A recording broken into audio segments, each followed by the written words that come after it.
Vienna, Austria's far-right Freedom Party, FPOE, secured on Saturday, December 16, its return to power in a coalition with the Conservatives, capping a year of successes for Europe's nationalist movements. The anti-immigration party obtained the Interior, Defense and Foreign Ministries, but the incoming Interior Minister Herbert Kickl insisted that nobody has anything to fear. The Chancellor-elect, Sebastian Kurz of the Conservative People's Party, OEVP, stressed also that the new government, to be sworn in next week, was pro-EU, although it would press for Brussels to have less say in national affairs. We have agreed a clear pro-EU stance with the aim of boosting subsidiarity in the EU, Kurz told a news conference, favoring an EU that is stronger in big questions and which should step back on smaller issues. In addition, while the new government favors more Swiss-style direct democracy, there will be no British-style referendum on Austria's EU membership, FPOE chief and future Vice-Chancellor Heinz Christian Strich said. We stand by the European Union, we stand by the peace project of Europe. But we see various developments critically, and we will of course articulate this and seek partners, Strich told reporters.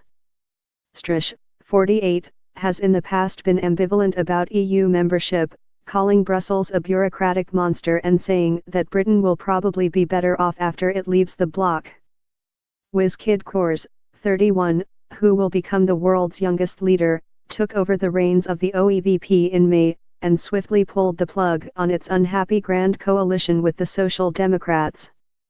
Kurz, dubbed Wunderwuzzi or Wizkid, rebranded the party in turquoise as his own personal movement and secured first place in snap elections in October after yanking the party to the right.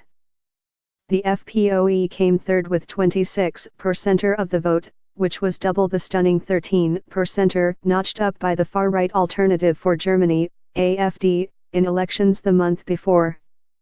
Both Kurz and Strich won over voters by stoking concerns about immigration following a record influx in 2015, mirroring elections elsewhere in Europe this year. Geert Wilders' Freedom Party became the second largest in the Netherlands. Marine Le Pen of France's National Front was in a runoff for the presidency in May and the AfD entered the Bundestag. But the FPOE, which was last in government in the early 2000s, is rare in Western Europe in having translated its ballot box success into real power.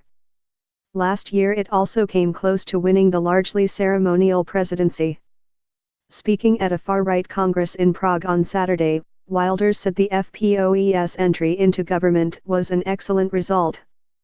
Le Pen called it very good news for Europe. Strach's electoral success shows that the future is of a Europe of peoples, Le Pen said. Every election shows a form of rejection of the EU. Tax cuts. The joint program says that Austria will seek to stop illegal immigration and ensure that people whose asylum claims are rejected are quickly deported. Asylum is temporary protection only.